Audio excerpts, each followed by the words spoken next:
Hi, my name's Ian Wallace. I call myself the Messed Up Counsellor, which is quite an intriguing name. And the podcast you're about to see is one of many, and we've been doing about a year now. So you can look back and see all the things we've talked about with guests and on my own over the process. A lot of the information I use in the podcast initially came from the first book I wrote in 2011. Why do we do that? What do we do about it? And that came out and was the basis of all my learning, understanding at that time, which is going back a few years now. And that process of understanding how the world works for people, how we can alter, change, and adapt it, was kind of what it was there to do with the initial stages. I've made that now an audiobook as well, so it's available on Amazon as an audio file that you can check out and you can download to your heart's content, and hopefully that will be helpful. In the podcasts, we're trying to look at all sorts of things about human interactions, human dynamics, the world, and how we might understand it more or change it more. So it gives you lots of ideas and tools in order to think about and look at different ways of being or dealing with things. And hopefully that brings people together and makes people more able to connect and communicate. Lots of topics. If you ever want to connect to me, just obviously drop me a comment on the podcast and I shall try as much as possible to reply. And if you've got any ideas of things that we might want to use on the podcasts, then please let me know. My name's Ian Wallace. Thanks for looking and thanks for listening. Hi, and welcome to another episode of Ian Wallace, the Messed Up Counsellor. Today what I'd like to look at is something that came up in some conversations I was having with people this week in the counselling room around teenagers and young people and how it's hard to communicate sometimes with them and talk to them. And it got me thinking in the conversation that I was having with these people that it is difficult to talk and share from different generations to young people because they have sometimes even a different language. I mean, when I'm working with young people and teenagers, sometimes they'll say things and I'm really not taking on board what that means. And I'll say to them, using immediacy in the room, what was that? What did you just say? And they'll say what they just said. And I'll say, oh, what does that mean? And they'll tell me what it means. And then I'll expand my language, understanding, which is helpful when I'm working with other young people. But it is sometimes a massively different language structure to what we use. Certainly in my age, the age of nearly 70, with somebody sort of 15, 16, it's massively different. And obviously, with the work I do get some aspect of language that people are using nowadays. My brain just went out with trying to think of a word and it didn't come back, as it does sometimes. And that process of the language and the words and the ways that people talk is very, very different. I remember a few years ago now when I was working in school with young people and one of the young people came in and we were having a conversation and they said, oh, that's sick. And I'm thinking, what's going on? Do you need a bag? Do you need a bucket? Do you need to go to the loo? Do you need... No, it's sick. Yeah, and? But that's good. Oh, right, so sick is good. Oh, that's different. Now, if you can imagine if you're having a conversation with somebody and they didn't know that, then they would probably rush you to hospital or something similar. So language can really, really change between generations and sometimes not that much difference in ages. You might get different languages within about 3 or 4 years of people that they're using. And I suppose in some senses that's trying to modify the language to make it more exclusive to my generation, my era, and my connections. And you might find groups have different language that they will use in order to be exclusive to the group.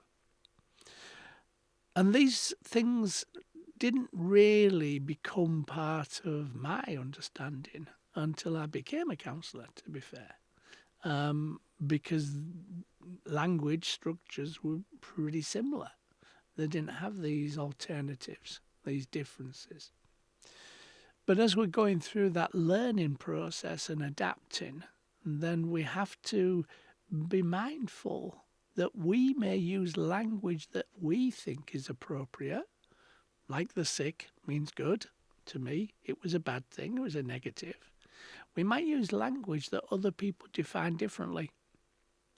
So language is a process. It modifies, it grows, it develops, it becomes. And it's always going forward. People are taking language and slimming it down and making it much smaller, the words. And that's the process, as I've said. So when we're talking to children, young people, don't automatically assume that the language you're speaking is what they're receiving. And try to get them to educate you. Don't go from the authoritarian stance. You will speak the way I tell you to speak, kind of a process. Use the language I know. Try and develop and grow and learn their language. That'll make them more inclusive, and it'll mean that they are the teacher, which is not necessarily a bad thing. And they can develop you and make you more aware of not what just they're saying, but their generation is saying. And so that when you're talking to other young people, you might have a different idea of what's being said and be able to communicate more effectively. So when we're talking to young people and we ask them questions, you'll find that maybe, when they come home from school, what kind of a day have you had? Oh, it's been all right. It's okay. Very small pieces of information, which doesn't necessarily give you much content. But in that process, you're asking them a direct question. What's your day been like? Now, they've just come from wherever they were and come into your area, your home, your environment, and they need to take some time to acclimatise to this new process, this new environment. So if you ask them when they come through the door, or when they get in a car, or when they kind of first meet you, then that's not necessarily going to give you the answers you want or the information you're looking for. So you have to find different ways of starting that conversation without it being a direct question. And the way to do that is to talk around things, don't talk about things. So you might say, what's the weather like? We're not talking about our school at all. We're talking about the process of just coming in. Was the gate open?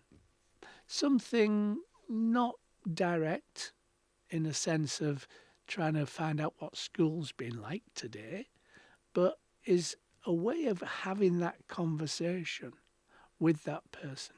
You might modify it even further. You might say, okay, how was the trip home? Where is what have questions, but questions of nothing immediately sensitive. And then you can engage with the conversation. They usually don't want to talk when they're moving from one environment to another initially. And they want to kind of settle. They kind of feel okay. So when you're talking to a young person, anybody really, not just a young person, try not to give them eye contact if you're asking them at the start of that conversation, which is why in a car is a good thing, because both people are looking forward. They're not looking at each other. because the eye contact gives it a bit more focus. So try not talk to them in front of their face. Talk around something. Don't look at them when you're having that conversation. Try not to talk about things that would possibly be disruptive. Have you put your stuff away? Those kind of conversations, because that might be something that is targeting them, is making them feel as though they're the problem. A lot of young people need time to think of their processes. Their mind is constantly moving and changing and altering. And sometimes it takes a bit of time to get that information out, and might not go at the speed we want it to.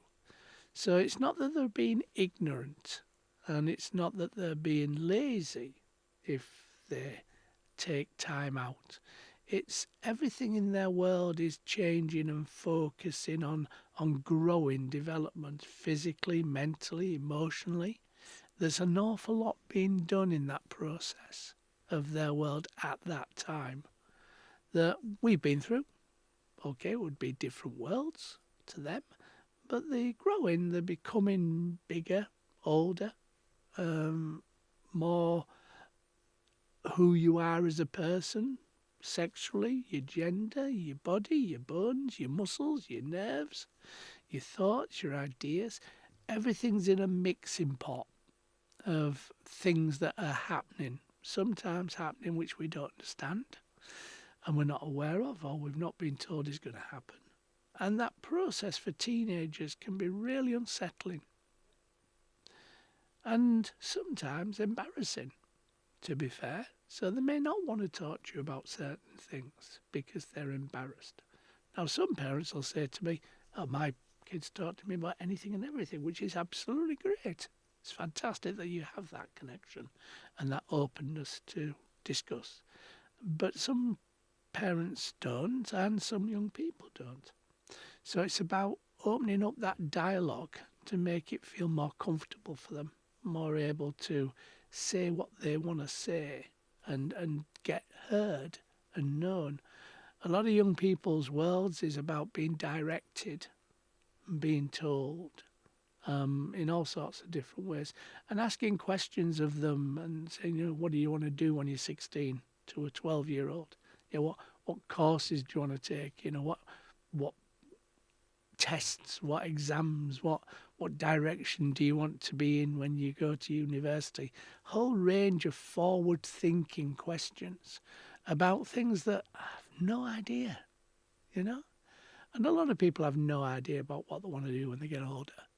I certainly didn't know until I got into my 40s.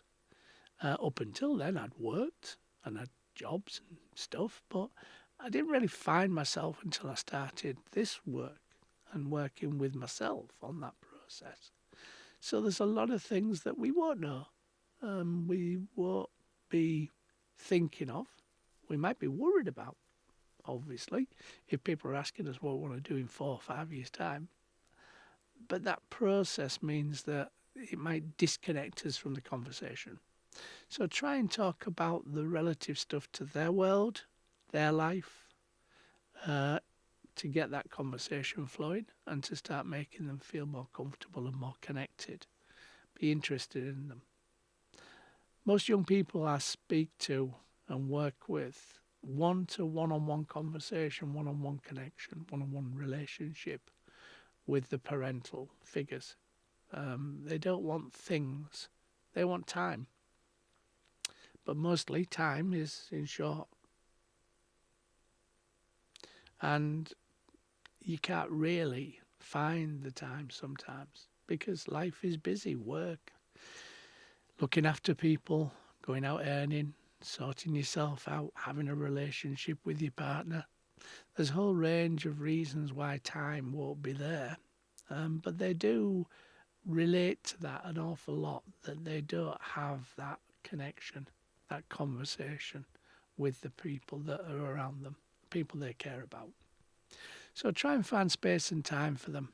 It doesn't have to be an awful lot. It can be, 20 minutes, half an hour, go grab a coffee, They just want to spend time with you.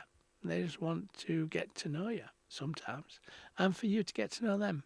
The them they are now, not the them they used to be 2, 3, 4 years ago, because they are changing massively, as they should, and they're modifying that world. So when you get in that process, finding out about them, being interested in them, spending time with them, then you'll find that they respond better. They respond more openly. They don't worry so much about feeling embarrassed or upset, or targeted, or insecure. They feel connected. All these things are good things that they feel, that they feel part of something, but as an individual part of something as well, not just the person that you'd like them to be. There's a whole range of stuff that you will have gone through when you were that age. I certainly did. And they're going through it. The difference is that it is a different time now. It's a different process for them than it was certainly for me in my days of growing through that time period. And there's a lot more pressure on them nowadays, which isn't helpful sometimes, about what do you do, when you do, how you do.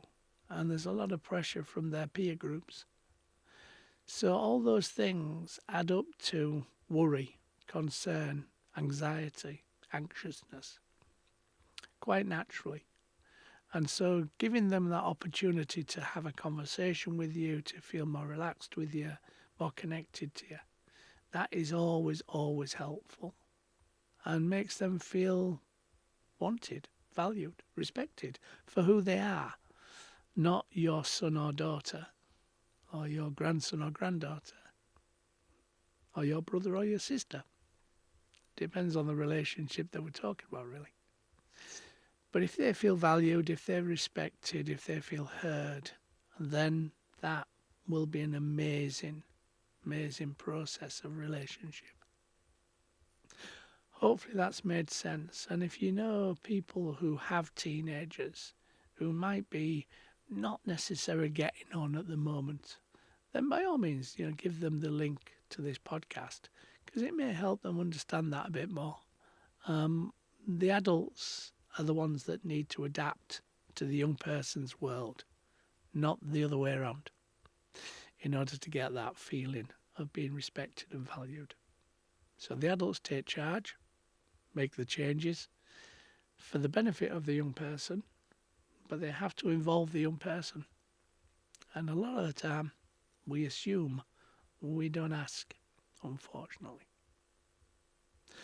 My name's Ian Wallace. I'm the Messed Up Counsellor. Take care. Hi, thanks for listening to the podcast, and hopefully it made sense and was interesting for you. Please subscribe, like and share. With the podcasts, you never know who will be helped by the things we talk about, things we share. We don't normally tell people our problems, but by sharing it and helping other people to understand things. The book Insecurity, It's All About Me, is also available now through Amazon.